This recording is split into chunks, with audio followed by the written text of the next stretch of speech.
నీకే స్తోత్రాలు స్తోత్రాలు స్తోత్రాలు స్తోత్రాలు స్తోత్రాలు స్తోత్రాలు స్తోత్రాలు స్తోత్రాలు స్తోత్రాలు స్తోత్రాలు స్తోత్రాలు స్తోత్రాలు కృపా సత్య సంపూర్ణుడైన మా తండ్రి నీకే వందనాలు వందనాలు వందనాలు వందనాలు వందనాలు వందనాలు వందనాలు వందనాలు వందనాలు వందనాలు వందనాలు.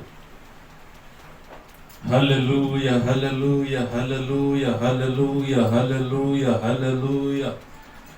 Rikanda la shara manda la kashakara. Hallelujah, hallelujah, hallelujah, hallelujah, hallelujah, hallelujah. Hallelujah, hallelujah, hallelujah, hallelujah, hallelujah, hallelujah. Hallelujah, hallelujah, hallelujah, hallelujah. శృతి చేసి నే పాడనా స్తోత్ర గీతం వదించి నే పొగడనా స్వామి. శృతి చేసి నే పాడనా స్తోత్ర గీతం వదించి నే పొగడనా స్వామి. శృతి చేసి నే పాడనా స్తోత్ర గీతం. హల్లెలూయా హల్లెలూయా హల్లెలూయా హల్లెలూయా హల్లెలూయా హల్లెలూయా హల్లెలూయా హల్లెలూయా హల్లెలూయా. శృతి చేసి నే పాడనా స్తోత్ర గీతం వదించి నే పొగడనా స్వామి. శృతి చేసి నే పాడనా స్తోత్ర గీతం.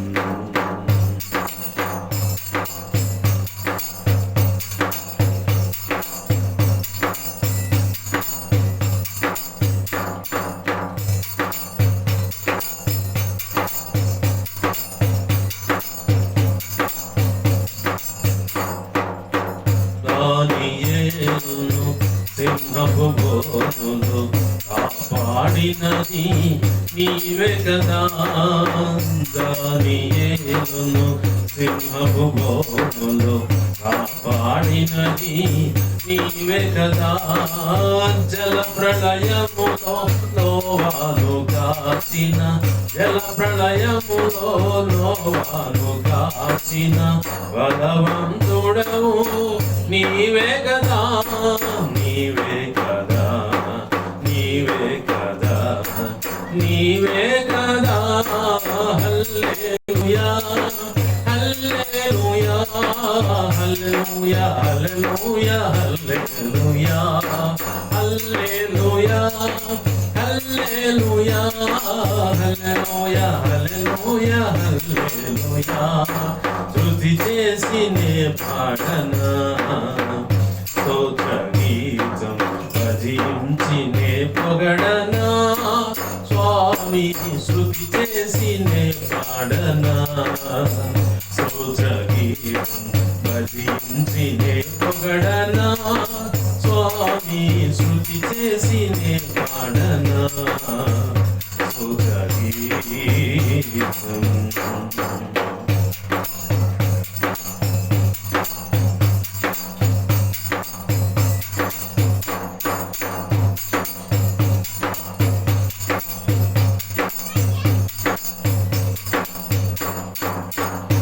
సమరయశ్రీని కరుణ సబ్రోచిన సచరితుడవు నీవే కదా.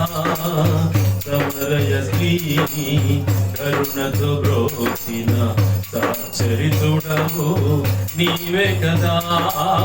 పాపుల కొరకు ప్రాణము పెట్టిన పాపుల కొరకు ప్రాణము పెట్టిన కరుణామయుడవు నీవే కదా. నీవే కదా నీవే కదా నీవే కదా. హల్లెలూయా హల్లెలూయా హల్లెలూయా హల్లెలూయా హల్లెలూయా హల్లెలూయా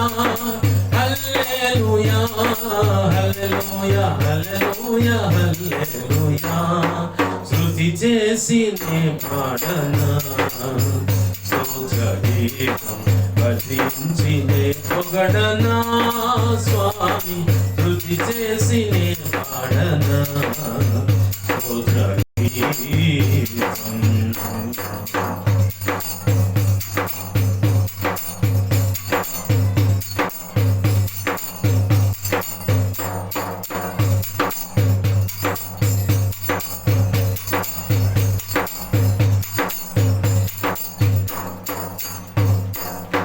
సమరయ స్త్రీని కరుణతో బ్రోచిన సచ్చరితుడవు నీవే కదా సమరయ స్త్రీని కరుణతో బ్రోచిన సచ్చరితుడవు నీవే కదా పాపుల కొరకు ప్రాణము పెట్టిన మా కొరకు ప్రాణము పెట్టిన కరుణామయుడవు నీవే కదా నీవే కదా నీవే కదా నీవే కదా హల్లెలూయా హల్లెలూయా హల్లెలూయా హల్లెలూయా హల్లెలూయా హల్లెలూయా హల్లెలూయా హల్లెలూయా హల్లెలూయా హల్లెలూయా హల్లెలూయా హల్లెలూయా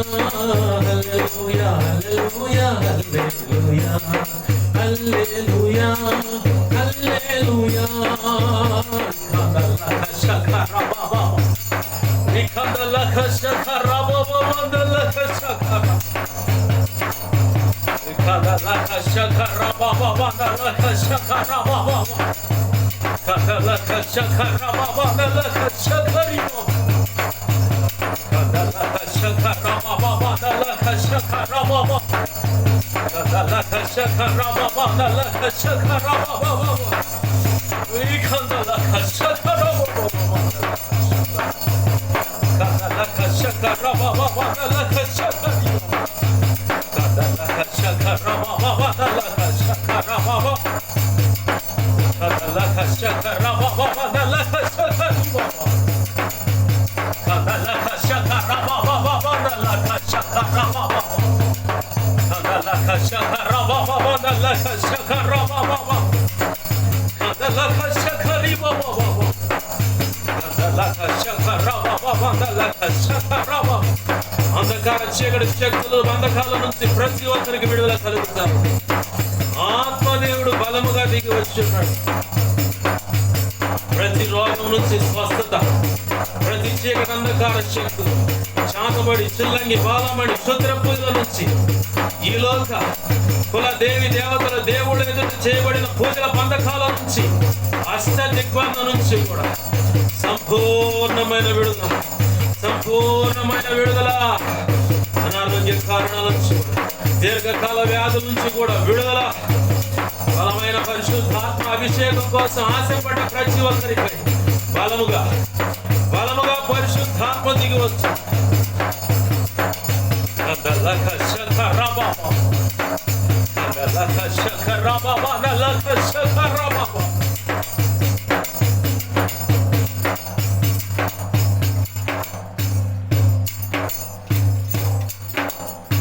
హల్లెలూయా హల్లెలూయా హల్లెలూయా హల్లెలూయా హల్లెలూయా హల్లెలూయా హల్లెలూయా. సమరయ స్త్రీ కరుణతో బ్రోచిన సచ్చరితుడవు నీవే కదా. అవును ప్రభువా, విలువ లేనటువంటి సమరయ స్త్రీని సభ్య సమాజంలో తృణీకరింపబడి చిత్కరించబడి వెలివేయబడిన ఆ బ్రతుకును నువ్వు యాకోబు బావికాడను దర్శించావు. నీవే గనుక ఆ వ్యక్తిని దర్శించకపోతే సమరయులకు సువార్త అందే భాగ్యం ఉండేది కాదయ్యా. దేవా, ఈరోజు మేము నీ కృపను బట్టి దర్శించబడి రక్షించబడకపోతే ఈ గొప్ప ధన్యత, ఈ భాగ్యము, ఈ ఆనందం మాకుండేది కదయ్యా. కేవలం నీ కృప, కేవలం ఇది నీ కృప, ఇది కేవలం నీ మహా ఉచిత కృప. దేవా, ఇంకను బలంగా మమ్మల్ని అభిషేకించండి, ఇంకను బలంగా పరిశుద్ధాత్మ చేత నింపండి, ఇంకను బలముగా ఎదుగొచ్చండి. దేవా, నిన్నటి దినం కంటే బలమైన నీ ఆత్మ బలముతో మా అంతరంగ పురుషుని బలపరచండి. నీలో స్థిరముగా నిలిచి దేవా, నీ కార్యములందు ఆసక్తి కలిగి స్థిరులను కదలని వారిగా ప్రయాసపడినట్లుగా కృప కృప కృప దయచేయండి. నీవే నీవే సమస్త ఘనత మహిమ ప్రభావాలకు అర్హుడు ప్రభా. నీ కార్యములు దేవా, ఇదిగో మా ఎడల, మా కుటుంబాలు, ఈ సభ్య సమాజంలో, ప్రతి గృహంలో, ప్రతి కుటుంబంలో, ప్రతి ఒక్క వ్యక్తిగత జీవితంలో, వ్యక్తి హృదయంలో కార్యం జరిగించు. నీ సెలవు ఇదిగో నీ కృపను బట్టి మా ఈ పరిచయంలో ప్రారంభించబడిన సంఘాల్లో, సంఘ బిడ్డల జీవితాల్లో, కుటుంబాల్లో కూడా జరిగించండి ప్రభు. కృప ద్వారానే మేము రక్షించబడ్డాం, కృప ద్వారానే ఇలాగున్నాం. నీ కృపే లేకపోతే మా బ్రతుకులు ఎప్పుడో అయ్యా అపవాది చేతికి చిక్కి అయ్యా ఇదిగోచ్చండి చింపబడిన, అయ్యా ఇదిగోచ్చండి ఆ కుక్కల చేతికి చిక్కిన విస్తరాక అయిపోయింది మా బ్రతుకు. కానీ నీ కృపను బట్టే మేము దేవా ఇలా ఉన్నామయ్యా. నీకు వందనాలు, కృతజ్ఞతాస్తుతి. నిన్ను ఎంత స్తుతించినా, ఎంత కొనియాడినా, ఎంత ఆరాధించినా మా బ్రతుకు నీకు సమర్పించుకున్నది తక్కువనయ్యా. కృపతో నన్ను మమ్మల్ని జ్ఞాపకం చేసుకోండి. ఈ ఆరాధన ఏకీభవించిన ప్రతి ఒక్కరిని జ్ఞాపకం చేసుకోండి. కృప అనుగ్రహించమని చిన్నపాటి ఆరాధన మీ పాద పద్మలో సమర్పిస్తుంది. ముందున్న సమయంలో వాక్య ఉపదేశపు కాంచులో నుంచి నాచో మాచో మీరు మాట్లాడమని బతిమలాడుచున్నాను. నీ పక్షం వహించిన నీ దాసుని దేవా, నీవు నీ సిలువ చాటును మరుగుపరిచి ఈ దాసుని ముఖాంతరంలోంచి మీరు కనబడుతూ నాతో మాతో సూటిగా తేటగా స్పష్టంగా మాట్లాడమని యేసేవన తనంత శక్తి గల నామమున అడిగి వేడుకొని ప్రార్థించి సమస్తం పొందుకొని ఈ చిన్నపాటి ఆరాధన మీ పాద పద్మలు సమర్పించుకుంటున్నాం. తద్వారా నువ్వు నిర్ణయించిన ఇహపర సంబంధమైన ఈవుల ఆశీర్వాదాల చేత మమ్మల్ని సంతృప్తి పరిచి కృపలు వర్ధల చేయమని యేసు నామములోనే ప్రార్థించి ఆరాధన మీ పాదాలకు సమర్పించి మహిమపరుచుకుంటున్నాం మా తండ్రి. ఆమేన్, ఆమేన్, ఆమేన్. మంచిది, కూర్చుందాం.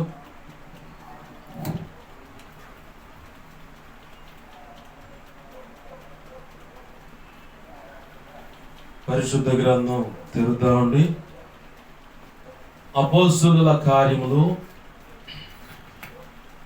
అపోస్తలుల కార్యములు 10వ అధ్యాయము. అపోస్తలుల కార్యములు 10వ అధ్యాయము తీద్దాం.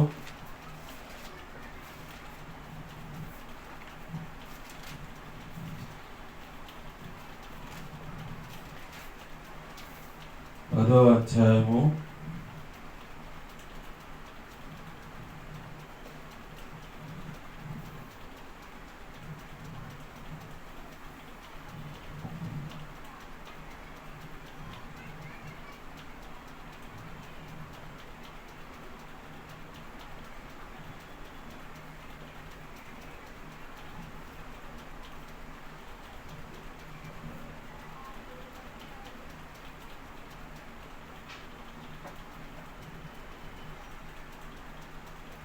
42వ వచనం 43వ వచనాన్ని చదువుకుందాం. అపోస్తలుల కార్యములు 10వ అధ్యాయము 42వ వచనం 43వ వచనం నేనే చదువుతాను, గమనించండి. పరిశుద్ధ గ్రంథాలు తెరుద్దాం. ఇదియుగాక దేవుడు సజీవులకును మృతులకును న్యాయాధిపతిగా నియమించిన వాడు ఈయనే అని ప్రజలకు ప్రకటించి దృఢ సాక్ష్యం ఇవ్వవాలనని మాకు ఆజ్ఞాపించెను. ఆయన యందు విశ్వాసం ఉంచు వాడెవడో వాడు ఆయన నామం మూలముగా పాప క్షమాపణ పొందునని ప్రవక్తలందరూ ఆయనను గూర్చి సాక్ష్యం ఇచ్చుచున్నారనెను. చిన్న మాట ప్రార్థన చేసుకున్నాం. ప్రేమ గల మా తండ్రి, నీకు వందనాలు, కృతజ్ఞతాస్తుతులు. మా యేసయ్య, నీవు ఇచ్చిన లేఖన భాగాన్ని బట్టి కృతజ్ఞతాస్తుతులు. ఈ వాక్యమును విరవండి, వాక్యము చాటున మీరు దాచి ఉంచిన ఈ దినమున మాకు అవసరమైన సంగతులు ఏమైతే ఉన్నాయో దేవా, నీవే వాక్యమని రొట్టెను విరిచి మాకు వడ్డించమని, అది తిని ఆరగించుకొని నీలో బలవంతులమై నీ పోలికగా మేము మార్చబడి కృప పొంది ఈ భూమి మీద నీ చిత్తం నెరవేర్చిన వారమై నీ సంతోషం పరిపూర్ణమగునట్లుగా నీ చిత్తమును నెరవేర్చిన వారమై ధన్యులగుటకు కృపనివ్వండి అయ్యా. ఇదిగో వాక్యోపదేశాన్ని అడ్డగించాలని చూస్తున్న దుష్టుడు, వాడి దోతలు, చీకటి అంధకార శక్తుల యొక్క ఆగడాలు, అల్లరి యేసు నామములో బంధిస్తున్నాను. ఈ మహిమేఘం మాపై ఆవరింపచేయండి. ఆనాడు ప్రత్యక్ష గుడారంపై నీ మహిమేఘం వచ్చినప్పుడు, సొలొమోను మందిరం ప్రతిష్ఠ జరిగినప్పుడు, మహిమేఘం వచ్చినప్పుడు నీ బలమైన సన్నిధి, ప్రసన్నత, ప్రభావం అక్కడ ఉంది యేసు నామములో. అంతకంటే గొప్ప మహిమ, తేజస్సు, ప్రభావం ఈ స్థలం మందు, ఈ ప్రాంతంలో ఏకీపిస్తున్న ప్రతి గృహమందు కూడా యేసు నామములో ఉండునుగాక. నీవే మా అందరితో మాట్లాడు. ఆ మహిమేఘం ఆగినప్పుడే, ఆవరించినప్పుడే నీవు దిగి వచ్చి మోషేతో మాట్లాడావు, నీవు దిగి వచ్చి యాజకులతో మాట్లాడావు, నువ్వు దిగి వచ్చి ఇదిగో తండ్రి రాజులతో మాట్లాడావు, సామాన్యులతో మాట్లాడావు దేవా, సామంతులతో మాట్లాడావు. ఈరోజు ఈ అల్పులతో కూడా మీరు మాట్లాడమని బతిమలాడుచున్నాము. నీ పక్షం వహించిన నేను ఎంత బలహీనో నీకు బాగా తెలుసు. నీ మీద అనుకున్నా, నీ కృప మీద ఆధారపడ్డాను. నా సమస్త విధేయతల, అతిక్రమ దోషాలు, ఆజ్ఞాతిక్రమలు ఒప్పుకుంటూ అయ్యా క్షమాపణ కోరుకుంటున్నాను. సిలువ రక్తంతో నన్ను కడిగి పవిత్రపరచు. ధారాళమైన నీ ఆత్మ నడిపింపు, లేఖన ప్రత్యక్షత, ఆత్మ ప్రత్యక్షత, వాక్శక్తినిచ్చి నీవే నాతో, మాతో, ఈ లైవ్లో ఉన్న ప్రతి ఒక్కరితో కూడా మీరు మాట్లాడు. నీవే కార్యము జరిగించమని దేవా, ఈ వీడియో ద్వారా వింటున్న ప్రతి ఒక్కరితో కూడా, సమకూడిన శబ్దంతరాల ద్వారా వింటున్న ప్రతి ఒక్కరితో కూడా మీరు మాట్లాడు. నీ దేవదాసులతో కూడా మాట్లాడండి, కార్యము జరిగించమని. యేసయ్య ఉన్నతనంత శక్తి గల నామమున అడిగి వేడుకం ప్రార్థి సమస్తం పొందుకొని వాక్యాన్ని బట్టి కృతజ్ఞతాస్తుతులు చెల్లించి నన్ను మమ్మల్ని చేతులకు అప్పజెప్పి నేను మహింపరుచుకుంటున్నా మా తండ్రి. ఆమేన్, ఆమేన్. మంచిది. ప్రభునందు సమకూడిన ఈ శబ్దంతరాల ద్వారా వింటున్నా, ఈ వీడియో ద్వారా వింటున్నా, ఇక ముందు వినబోతున్నా ప్రతి ఒక్కరికి ప్రభు అయిన యేసుక్రీస్తు వారి పేరిట నా హృదయపూర్వకమైన వందనాలు. అందరికీ వందనాలు. ప్రభునందు ప్రియమైన దేవుని బిడ్డలారా, గమనించండి. ఇక్కడ పేతురు భక్తుడు కొర్నేలి ఇంట్లో ఓ ప్రత్యేకమైన గృహకోటం ఏర్పాటు చేసుకుంటే అక్కడికి వచ్చాడు. దైవ చిత్తంలో నిర్ణయింపబడిన దాన్ని బట్టి దేవుడే పేతురుకున్నటువంటి మొండి స్వభావాన్ని విడిపించి ఆ మూఢత్వం తొలగించి అప్పుడు తీసుకొచ్చాడు. ఎందుకు అలా జరిగిందంటే, ప్రారంభంలో యేసు ప్రభు వారు వారికి సెలవిచ్చిన మాట, మీరు చెదరి ఉన్న యూదుల దగ్గరికే వెళ్ళాలి.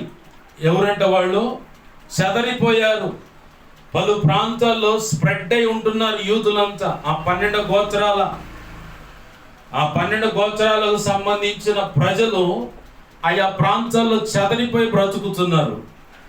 వారి దగ్గరికే వెళ్ళాలి. అంటే ఇజ్రాయేలీల యొద్దకే మీరు పంపబడ్డారు, కానీ అన్యుల దగ్గరికి మీరు పంపబడటం లేదని ప్రారంభంలో యేసు ప్రభు వారు తనకు ఆ విషయాన్ని చెప్పాడు. ఆ మాట బాగా మైండ్లో నాటుకుపోయింది కాబట్టి పేతురు సున్నతి లేని ప్రజలంటే మన అందరం సున్నతి లేని ప్రజలమే. ఒక 12 గోత్రాలకు సంబంధించిన ప్రజలు మాత్రమే దేవుని పిల్లలు. ఆ 12 గోత్రాలు కాకుండా వేరుగా ఉన్న ఈ భూమి మీద ప్రతి ఒక్కరు కూడా దేవునికి పగస్తులను, శత్రువులను, ఉగ్రతకు కారకులను, వేరైన ప్రజలై ఉన్నాం. ఇది వాస్తవం. అయితే ప్రభు మొదటిగా యూదుల దగ్గరికే రక్షణ సువార్తను పంపించాడు. యూదులకే దేవోక్తులు అంటే ప్రవచనాలు, దేవుని దగ్గర నుంచి వచ్చే వాక్కు అంటే వాక్యం వచ్చి ఉంది. వాటిని చూసే యూదులు మురిసిపోయారు. వాటిని చూసే యూదులు మేము చాలా నిష్ఠ గలవాళ్ళం, పరిశుద్ధులం, అన్యులు అన్నవాడు ముట్టడానికి కూడా అర్హుడు కాదు, మమ్మల్ని అంత పవిత్రులమని మేకపోతు గాంభీర్యాన్ని ప్రదర్శించారు. సున్నం కొట్టిన సమాధుల వలె పైకి అలంకరింపబడి లోపలంతా కంపు నింపుకొని బ్రతుకుతూ ఉన్నారు. దేవుడు ఎన్నోసార్లు గద్దించినా దర్శించినా వాళ్ళ మనస్సు మల్లుకోలేదు, ప్రవర్తన దిద్దుకోలేదు, వాళ్ళ బ్రతుకును సరి చేసుకోలేదు. కాబట్టే దేవోక్తి అన్యజనం దగ్గరికి వెళ్ళిపోయింది, అంటే మన దగ్గరకు వచ్చింది. ఆమేన్, హల్లెలూయా. ఈ పరంపరలో యేసు ప్రభు వారు ఎంతో ప్రయత్నం చేశాడు వాళ్ళకు సువార్త చెప్పాలని. యేసు ప్రభు వారు లేఖనాలు గుర్తు చేస్తూ ఎన్నోసార్లు వాళ్ళని హెచ్చరించాడు. ఆహా, నువ్వెవడే మొన్నగాక నిన్నొచ్చి మాకు చెప్పేది? మాకు అసలు ధర్మశాస్త్రంలో సంబంధించిన ఏమైతే పంచ గ్రంథాలు ఉన్నాయి, ఆ గ్రంథాలన్నీ మా చేతిలో ఉన్నాయి. మా కళ్ళ ముందు పుట్టి, మా కళ్ళ ముందు పెరిగి మమ్మల్నే ప్రశ్నిస్తావా అన్నట్లుగా ఇతగాడు ఆ వడ్రంగి వాని కుమారుడు కాదు, యోసేపు కుమారుడు కాదు. ఇతను తోడబుట్టిన వారు, అంటే ఈయన తర్వాత సంతానం ఉంది, మగపిల్లలు ఉన్నారు, ఆడపిల్లలు ఉన్నారు. ఆ యోసేపు మరియా కలయికను బట్టి ఆ సంతానం ఉంది. యేసు ప్రభు వారైతే కన్యక మరియమ్మ కన్యకగా ఉన్నప్పుడు పురుషుని ఎరుగక, ఆ శారీరక సంబంధం ఎరుగక పరిశుద్ధాత్మ కమ్మినప్పుడు, పరిశుద్ధాత్మ ద్వారా సర్వోన్నతుని శక్తి కమ్మినప్పుడు ఆమె గర్భం దాల్చినట్టుగా లేఖనం సాక్ష్యం ఇస్తుంది. ఆ పిదప ఆయనను కనిన తర్వాత యోసేపు తన భార్యగా ప్రదానము చేయబడినటువంటి మరియను దగ్గరకు తీసుకొని కాపురం కొనసాగిస్తే, యేసు ప్రభు వారికి తోడబుట్టిన వాళ్ళు, అంటే తన తర్వాత తన తల్లి గర్భవాసన పుట్టిన వాళ్ళు తమ్ముళ్ళుగాను చెళ్ళుగాను ఉన్నారు. వీళ్ళు అంటున్నారు పెద్దలు, వాళ్ళ నాయన పలానా పని చేస్తాడు, అతను తోడబుట్టినోళ్ళు మన మధ్యలో ఉన్నారు కదా, ఇతనికి ఇంత పాండిత్యం ఎక్కడది? ఇతను మనకి చెప్పటం ఏంది? అబ్రహాము పుట్టక మునిపే నేను ఉన్నాను అంటాడు. పిచ్చేవారం కాబట్టి ఇదంతా తల తెక్కేవారం అయితే అన్నట్లుగా అందరూ తృణీకరిస్తున్నారు. ఆనాడు కూడా ప్రభు తన స్వజనులకు స్వార్థ ఇవ్వడానికి ప్రయత్నం చేస్తే వినుల. ఈ మాటలను బట్టి ఆయన కోపగించుకొని, మనం దేవుడు చెప్తున్న మాట వినకపోతే ఆయన కోపగించుకుంటాడు. కోపగించుకొని ఏం చేస్తాడంటే పక్కకి వెళ్ళిపోతాడు. ఇక నీకు దేవుని మాట వినపడదు, దేవుని స్వరం వెతకాలని ప్రయత్నం చేస్తావు కానీ ఆ స్వరం వినపడదు. కపెర్నహూము అనే ప్రాంతానికి వెళ్ళిపోయాడు. అక్కడి నుంచి ఖాళీ చేసి వెళ్ళిపోయి అన్య జనాలకు సువార్త చెప్పడం మొదలు పెట్టాడు యేసయ్య. ఆమేన్, హల్లెలూయా. ఆనాడు అన్ని జనాలను కరుణించి ఈనాడు కూడా మనల్ని కరుణించి ఆ రక్షణ సువార్త మనకు అందకపోతే నిత్య నరకం అనే ఆ కోపంలో పడి అక్కడే ఈదులు ఆడుతూ ఉండేవాడు. బయటపడే మార్గం ఏదైనా ఆర్తనాదాలు చేస్తూ, పండ్లు గొరుట, మానని వేదన, ఆగని మంట, చావని పురుగు, అసలు ఘోరంగా ఉంటుంది ఆ పరిస్థితి. ఆ పెను ఉపద్రవం నుంచి ఆయన మన వైపు తిరిగాడు కాబట్టి మనం రక్షించబడ్డాం. ఆమేన్, హల్లెలూయా. ఈ మాటలు వింటున్నవారు ఎవరైనా సరే రక్షణ లేకపోతే, ఇదిగో ఆ కార్యం జరిగితే నేను రక్షణ పొందుతా, ఈ కార్యం జరిగితే రక్షణ పొందుతా, షరతులు పెట్టొద్దు, ఆఫర్లు ఇవ్వద్దు యేసయ్యకి. ఈ లోపల తెల్లార్చానో ఇంకొక సెకండ్లో ఉంటావో లేదో తెలియదు. సూర్య టీ స్టాల్ ఎదురుగా ఒక మెడికల్ షాప్ పెద్ద ఆయన ఉన్నాడు. రోజు చూస్తానే ఉన్నా. నిన్న బ్యానర్లో చూశాను. నేను అనుకున్నానా, వాళ్ళు అనుకున్నారా? ఎవరు అనుకోలా. లేఖనం అంటుంది నేడే రక్షణ దినం, ఇదే మిక్కిలి అనుకూలమైన సమయం. మిక్కిలి అనుకూలమైన సమయం ఉండగానే బాప్తిసం ముందు షరతులు, ఈ ఆఫర్లు పెట్ట మా యేసయ్యకి. ఈ షరతులు ఆఫర్లు పెట్టినాడు ససేమిరా కొనసాగడు, రక్షణలో సంఘంలో కూడా స్థిరంగా ఉన్నాడు. ఎందుకంటే ఆఫర్ మిస్ అయిందంటే, పెట్టన గనక బాణం వదిలితే దాన్ని చూసి ఎగిరిపోయినట్టు వీళ్ళు ఎగిరిపోతారు, ఇక ఉండరు అక్కడ. ఆఫర్లు కాదు, నేను ఖచ్చితంగా రక్షణ పొందాలి, నా ఆత్మను రక్షించుకోవాలి, నా ఆత్మను నేను రక్షించుకోవాలి. బుద్ధి, జ్ఞానము, తెలివి, తేటలు, పాపం, దోషం, ఏది మంచి ఏది చెడు నీకు బాగుగా ఎరిగేంతటువంటి పరిపక్వత నీకు వచ్చింది కాబట్టి నువ్వు బాప్తిసం పొందొచ్చు. మొన్న ఒక గ్రామానికి వెళితే ఆ యవనస్తురాలకి ప్లేట్లెస్ పట్టిపోతూ ఉన్నాయి. చిన్నప్పటి నుంచి కాళ్ళకు బలం వచ్చి ఆడుతున్నాక ఆ రోజు నుంచి కూడా ఇప్పటికీ 14 సంవత్సరాలు పరిశుద్ధాత్మ దేవుడు నన్ను ప్రేరేపిస్తూ ఉన్నాడు, ఆయమ్మ రక్షణ పొందమను అని. నేను ఆడ నుంచి బయటకు వచ్చిన దాకా ఆయమ్మ చెబుతానే ఉన్నా, అమ్మ రక్షణ పొందంటే చిన్నపిల్ల కదయ్యా ఏమన్నా. నేను ఆ పక్కన ఇంకో బుడ్డోడు వచ్చి వాడిని చూపించి మా సంఘాలను ఎంతోడు కూడా రక్షణ పొందుతుండన్న. ఆమేన్, హల్లెలూయా. ఎందుకంటే వాడి ఆత్మను కాపాడుకోవాలన్న గ్రహింపు వాడికి దొరికింది. వాడికి అర్థమైంది సువార్త ఏంటో, సత్యం ఏంటో, ఎవరు నా కొరకు ఈ భూమి మీదకి వచ్చి నా జన్మత కర్మత పాపాల నుంచి బయటపడేయడానికి మార్గం అయ్యాడో ఆ సంగతి వాడికి అర్థమైంది 13-11 సంవత్సరాల పిల్లలకి. మరి ఇవాళ ఓటు హక్కు పుడుతుంది, మరి నువ్వు ఏ పరిస్థితిలో ఉండి ఇంకా రక్షణ పొందకుండా ఉన్నావు? ఓట్లు వేస్తూనే బ్రతుకుతున్నా అంటే ఓటు హక్కు పుట్టే పరిమితి వయసు 18 లేదా 19 సంవత్సరాలు. మరి ఆ వయసు వచ్చినా కానీ నువ్వు ఇంకా బాప్తిసం పొందలేదు, ఇంకా లోకం అది ఇది ఆఫరు, దేవా ఇది జరిగితే నేను ఆ బాప్తిసం పొందుతా అంటే ఆయన కూడా అంటాడు సరే అట్నే ఉన్నాడు. నీ బతుకాలం మొచ్చుకున్న ఒకవేళ దొరకపోవచ్చు నువ్వు అడిగింది. ఆయన నిన్ను దర్శిస్తున్నప్పుడు బాప్తిస అనుభవంలోకి వస్తే ధన్యుడవు, ధన్యురాలు. ఆమేన్, హల్లెలూయా. యేసు ప్రభు వారు అన్యుల వైపుకు తిరిగాడు. అలాగే పౌలు భక్తుడు కూడా లేఖనంలో ఉంటుంది. పౌలు భక్తుడు అంటాడు, రోమాపత్రిక 9-10 అధ్యాయాలు గమనిస్తే, రోమాపత్రిక 9-10 అధ్యాయాలు గమనిస్తే ప్రారంభంలోనే ఉంటుంది ఒక మాట, నా స్వజనుల నిమిత్తం. అంటే ఎవరోళ్ళు?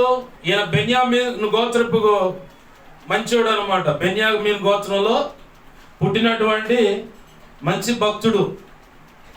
నేనేం తప్పుగా అంటలేదు, మంచోడే. ధర్మశాస్త్రాన్ని బట్టి నేను అనింజుడు అన్నాడు. క్రీస్తు ఎదురుకు రాగానే, ఆ శిలువ దగ్గరకు రాగానే పాపులలో నేను ప్రధానుడు అన్నాడు. ఈయన కూడా అంటాడు, నా స్వజనులకి సువార్త చెబుతున్నాను కానీ వాళ్ళు వినట్లా, వాళ్ళకు సిగ్గు కలగాలని కొన్ని విషయాలు కూడా అన్యుల దగ్గర పోయి కొన్ని కార్యాలు చేస్తున్న వాళ్ళు ఇంకా మారట్లా.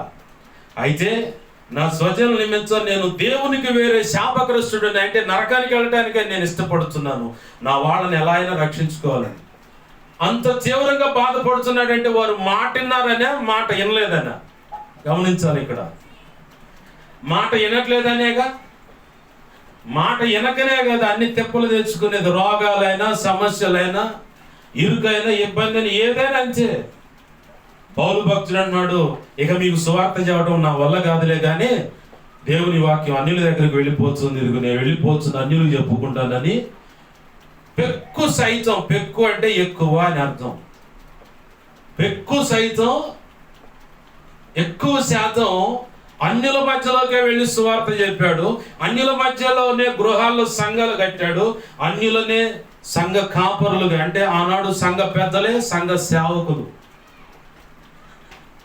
అంత విలువ ఉంది సంఘ పెద్ద అంటే. ఈరోజు నేను కొంతమందిని చూస్తా, భలే విచిత్రంగా ఉన్నారు. వాళ్ళ ప్రస్తావన నేను తేవట్లేదు కానీ సేవకుడితో సమానం ఆదిమ సంఘంలో సంఘ పెద్ద అంటే. ఒక కులానికో ఒక వర్గానికో సంబంధించిన 10 ఇళ్ళు ఉంటే ఆయన సంఘ పెద్ద కాదు. వాడు బీడీలు తాగుచ్చుడు, సిగరెట్ వెలిగించుడు, సొట్టాకాయని బార్ షాపు మూత తెచ్చాడు, లేదంటే రహస్యంగా సంచిలో పట్టకొచ్చి ఇంట్లోనే బార్ షాప్ పెడతాడు. మళ్ళీ వాడు సంఘ పెద్ద. మళ్ళీ సంఘంలో సంఘ పెద్ద. అంత తిరుగుబోతు, తాగుబోతు, తిండిపోతూ, మిత భాష కాకుండా దుర్భాషలు ఆడేటువంటి ఆ వ్యక్తిని సంఘ పెద్ద పెడితే మిగతా వాళ్ళు కూడా అదే పద్ధతిలోకి వస్తారు. కొన్ని సంఘాల్లో నేను చూశాను కాబట్టి బాధతో ఈ మాట చెప్తున్నా. దయచేసి గమనించండి, అన్యుల మధ్యకు రక్షణ సువార్త రాబట్టి ఈరోజు నేను, నువ్వు ఎవరమైనా రక్షించబడ్డాం. చాలా మంది మేధావులు, బాగా బిర్రుగా తిని మాట్లాడేవాళ్ళు, దాన్ని వాళ్ళని మేధావులు అంటారు. ఆ 2 కులాలకు సంబంధించిన దేవుడు అండి. ఎవడురా నీకు చెప్పింది ఆ 2 కులాలకు సంబంధించిన దేవుడు అని? యావత్ మానవాళికి సంబంధించిన దేవుడు ఆయన. భూమధ్యపురమున ఆయన యజ్ఞ పశువుగా వధింపబడాలని పరిశుద్ధ గ్రంథంలో రాయబడింది. భారతదేశ చరిత్ర గ్రంథాలంటే వేద ఋషులంటే ఆర్యులు. ఈ ఆర్యులు ఎక్కడోళ్ళు? ఐగుప్తు నుంచి బయలుదేరిన వాళ్ళు. సింధు లోయ నాగరికత మన భారతదేశ సంస్కృతి. ఆ ఐగుప్తు నుంచి బయలుదేరి వచ్చిన ఆర్యులు వాళ్ళకు ముందుగానే పరిచయం అయింది. ఎక్కడ? ఇజ్రాయిలీలు ఆల్రెడీ అక్కడ కొన్నాళ్ళు బ్రతికారు, 430 సంవత్సరాలు. మరి ఇజ్రాయిలీలతో పాటు కలిసి వచ్చిన వాళ్ళు మిశ్రిత జనం ఉన్నారు. వాళ్ళ దూర బంధువులు, దగ్గర బంధువులు ఆ మధ్యలో బ్రతికిలేరా? వాళ్ళ ద్వారా బైబిల్ గ్రంథంలో రాయబడ్డ, పంచకాండాల్లో రాయబడ్డ సంగతులు తెలిసిని. అవును పాష గారు, ఈ సంగతి అంతా చెబుతున్న ఇజ్రాయేలీలు ఆ కాలంలో మోషే లేడుగా అంటారు. సొలొమోను భార్య ఏ దేశపు అమ్మాయి చెప్పాలా? సొలొమోను భార్య ఐగుప్తీరాలు. ఆ అమ్మాయిని బట్టి ఐగుప్తులో బలమైన మంచి పౌరుషంగా పరిగెత్తేటువంటి గొప్ప పేరుగాంచిన గుర్రాలను, రథాలను సొలొమోను కొనుక్కున్నాడు కావాలని. బైబుల్ అదే ఉంటుంది రాసి చరిత్ర. ఐగుప్తులో మంచి బలం గల, పుష్టి గల గుర్రాలు ఉన్నాయంటే పరిగెత్తడానికి. యుద్ధంలో కూడా బాగా నేర్పడతనం అవలింప చేయబడి, అంటే నేర్పబడి ట్రైనింగ్ ఇచ్చి సిద్ధంగా ఉన్న మంచి గుర్రాలను వెలిచ్చి మరి కొనుక్కొచ్చుకుంట. ఇప్పుడు చెప్పు, వాళ్ళకి తెలియకుండా ఉంటుందా? వేల సంవత్సరాల కింద చరిత్ర మనం కూడా చెబుతాం. వేల చరిత్రని.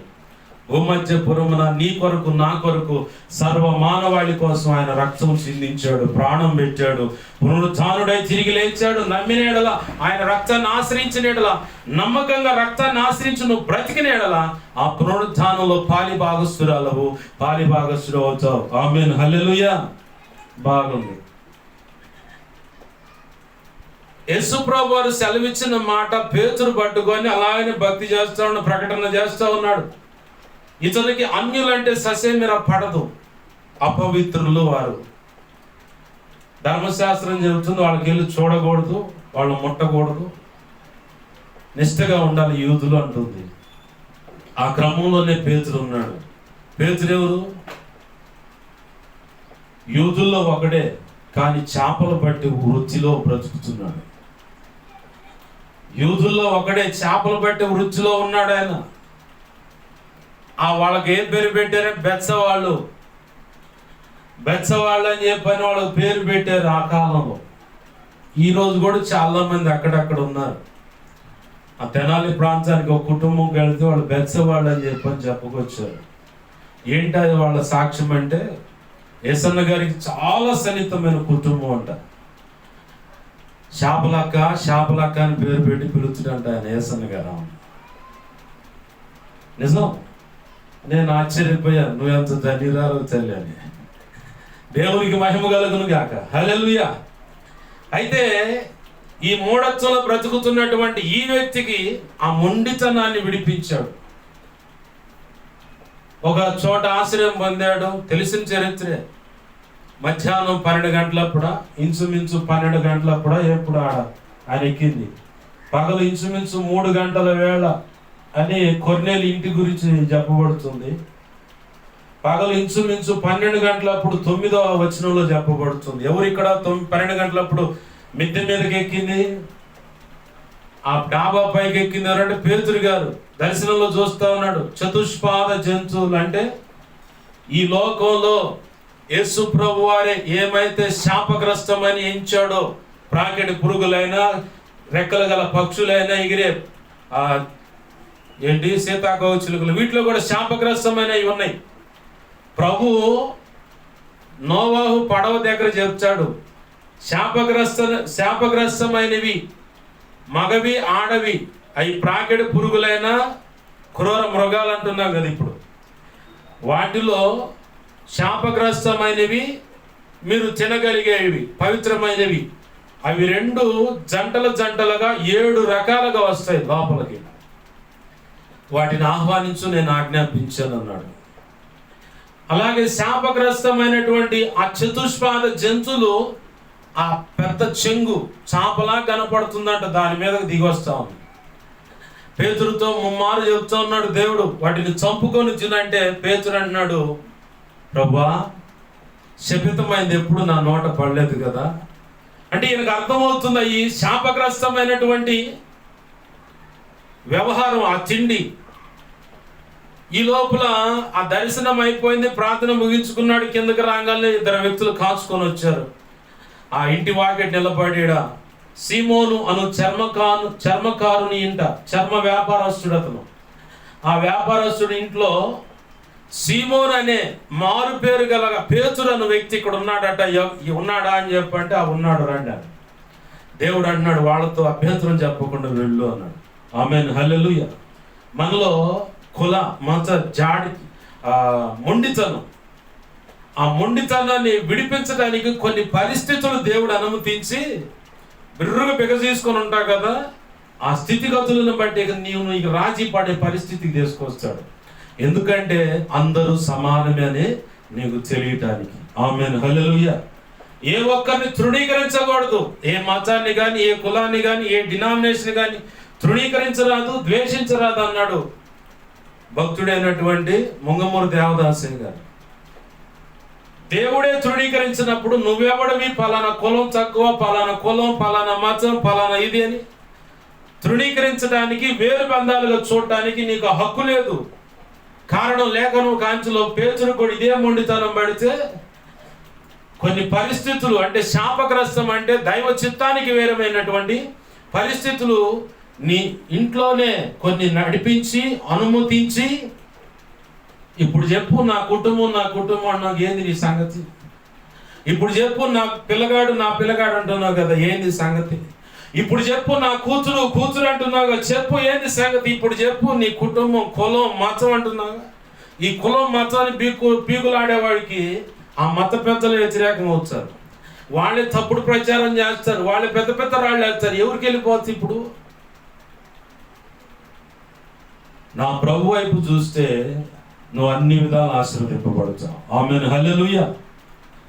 ప్రభునందు ప్రియమైన దేవుని బిడ్డలారా గమనించండి, ఇక్కడ ఆ మొండితనాన్ని విడిపించి ఇప్పుడు బాగా కొర్నేలు ఇంటికి అన్నాడు. కొర్నేలు ఎవరు? అన్యుడు. ఈ లేఖనంలో 10వ అధ్యాయంలో గమనిస్తే పేతురు నోటనే ఒక మాట పలికిస్తా ఉన్నాడు దేవుడు అన్యాయస్తుడు కాదని ఇప్పుడు నేను ఎరిగి ఉన్నాను. ఎప్పుడు? ఆ మంపు దిగిన తర్వాత, ఆ దర్శనం కలిగిన తర్వాత, పడాల్సిన దెబ్బలు పడిన తర్వాత, అవ్వాల్సిన నష్టం అయిన తర్వాత, పోవాల్సిన పరువు కాస్త రోడ్డును పడ్డ తర్వాత, ఇప్పుడు అంటారు ఎవరైనా సరే. ఇప్పుడు గదిలిచ్చు అబ్బే ఏం లేదులేండి మొన్నటి దాకా ఆ మాట కూడా రాదు. మౌనంగా లోపల కుష్కించుకుపోవచ్చా, కుమిలి ఏడుస్తా లోపల, పైకి మాత్రం నోరు పైకి ముఖాన నవ్వును బులుకుంటా అంటా ఉంటారు. ఎవరిని తృణీకరించడానికి నీకు హక్కు లేదు. బాగా గుర్తుపెట్టుకోవాలి. శ్రేష్ఠ భక్తులు అన్న వారికి మంపు దించి మరి లైన్లో పెట్టాడు దేవుడు. ఒకవేళ నువ్వు ఆ పరిస్థితిలో ఉన్నావా, సరి చేసుకో. ఆయన పాదాలు పట్టుకుంటే నీ కుటుంబాన్ని ఆశీర్వదిస్తాడు. ఆమేన్, హల్లెలూయా. నీ పిల్లల్ని ఆశీర్వదిస్తాడు. ఆమేన్, హల్లెలూయా. నీ పిల్లల భవిష్యత్తును ఆశీర్వాదకరంగా మారుస్తాడు ఆయన. ఆమేన్, హల్లెలూయా.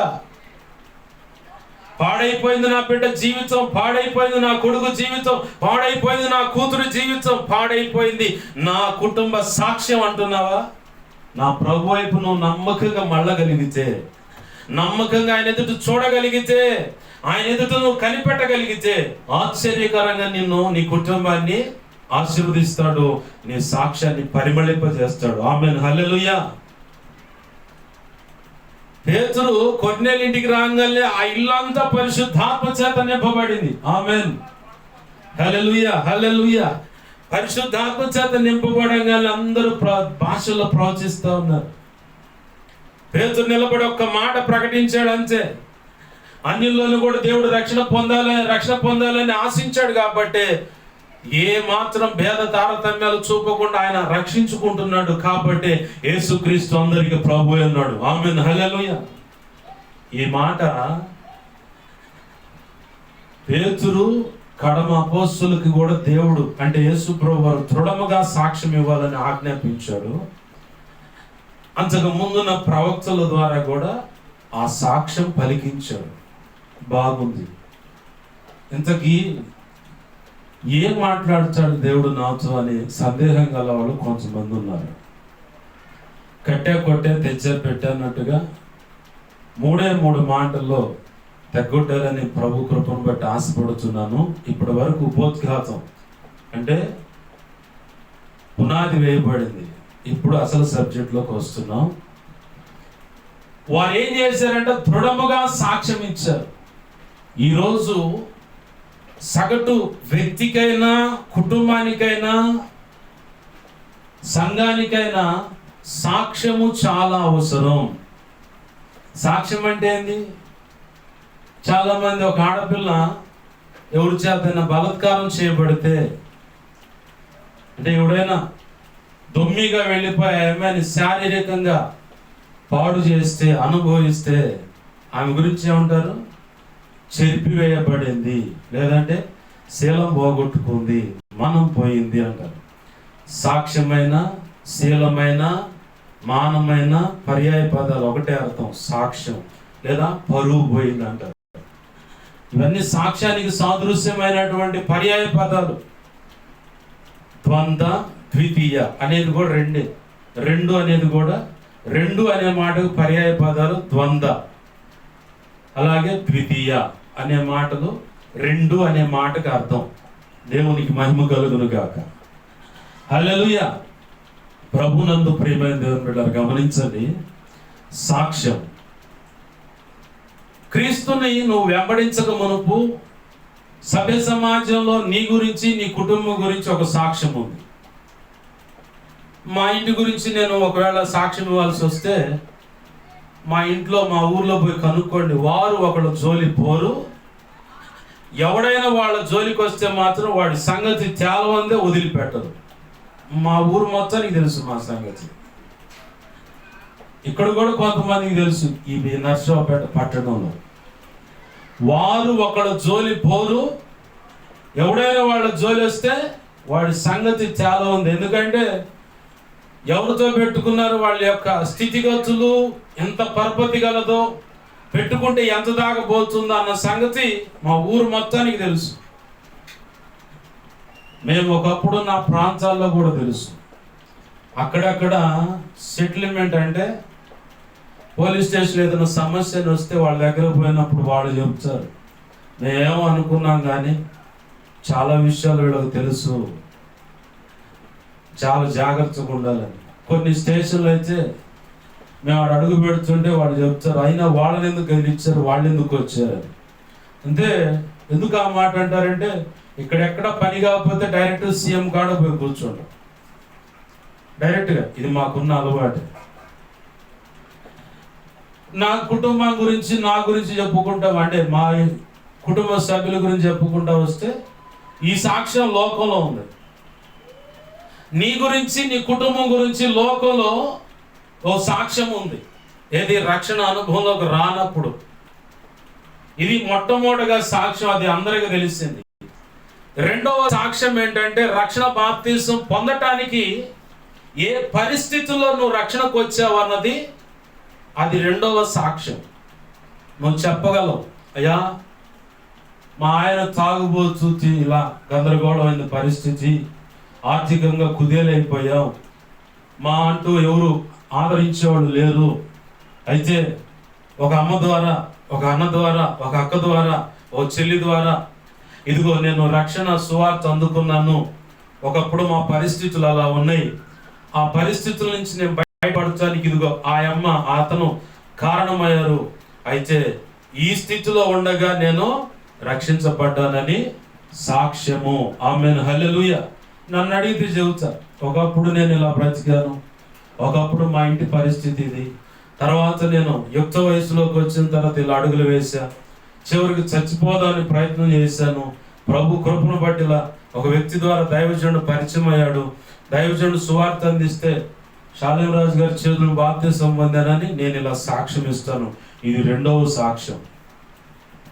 నీకు కూడా ఉంటుంది ఈ సాక్ష్యం. చేతబడి క్రియల నుంచి మరణ పడకల్లో పడి ఉన్న నన్ను లేవనెత్తాడయా, సంఘమంతా వచ్చి ప్రార్థన చేయగానే ఈ సాక్ష్యం బ్రతికే ఉండాలా. బ్రతకపోవటానికి కారణం ఏంటంటే నువ్వు మళ్ళీ తిరిగి ఆ రొంపలో ఆ బురదలో పడి పందిలాగా బొరిలాడితే నీ సాక్ష్యం పాడైపోద్ది. ఇది కన్ఫర్మ్. దాన్ని బట్టి యేసయ్య కూడా కోపగించుకుంటాడు. చూస్తాడు. ఒక్కసారిగా మహా ఉగ్రత తెచ్చి అంతే పోస్తాడు. అంత దాకా పోకుండా నీ సాక్ష్యాన్ని కాపాడుకో. ఆమేన్, హల్లెలూయా. మూడవ సాక్ష్యము, నువ్వు భక్తి సాధన చేస్తున్నప్పుడు ఎదుగుతున్న విధం, స్థితిగతులను గమనించే పరిస్థితి. మూడవ సాక్ష్యము, నువ్వు భక్తి సాధన చేస్తూ ఉంటావు కదా, రక్షణలోకి వచ్చి ఖచ్చితంగా నీ కుటుంబం కనిపెడుతుంది. ఖచ్చితంగా నీ తోటి విశ్వాసి, ప్రభు బల్లో చేయివేస్తున్న వ్యక్తి అయినా, రక్షణ లేకుండా సంఘానికి వస్తున్న వ్యక్తి అయినా నిన్ను తూచా తప్పకుండా బాగుగా పరీక్షిస్తారు. ఆ భక్తి సాధనలో నువ్వు ఎదుగుతున్నప్పుడు ఎక్కడన్నా తప్పటడుగులు, దైవ చిత్తానికి వేరుగా నువ్వు బ్రతికావా? నువ్వు నీతిగా బ్రతుకుతున్న దానికంటే దైవ చిత్తానికి వేరుగా వేసిన అడుగులను బట్టి బ్రతికిన తీరునే గొప్పగా ప్రకటన చేస్తారు. నీతో పాటు బల్లలో చేయి వేసిన వాళ్ళే, నీతో పాటు రక్షణ లేకుండా సంఘంలో మేము కూడా మందిరానికి వస్తున్నాం పలానా సంఘానికి అని చెబుతున్న వాళ్ళే రక్షణలో కొనసాగుతూ తప్పుడుగా బ్రతికావా? నేను కూడా రక్షణ పొందానండి, బల్ల చేస్తామండి, నెలకోసారి ఆదివారం బల్లగా తీసుకుంటామండి, పలానా సంఘానికి వెళ్తామండి, పలానా సేవకుడు అండి, అబ్బా మా సేవకుడు బలి చదువుతాడండి, ఆరాధన బలి ఉంటుందండి, వేల మంది వస్తున్నారండి, లక్షల మంది వస్తున్నారండి, అసలు మర్యాదలు, ఆ క్రమాలు, పరిచారకుల మర్యాద అసలు ఇవ్వడానికి వీల్లేదండి, అది ఇదని గొప్ప చెప్పుకుంటాం. ఇంటికాడికి వచ్చే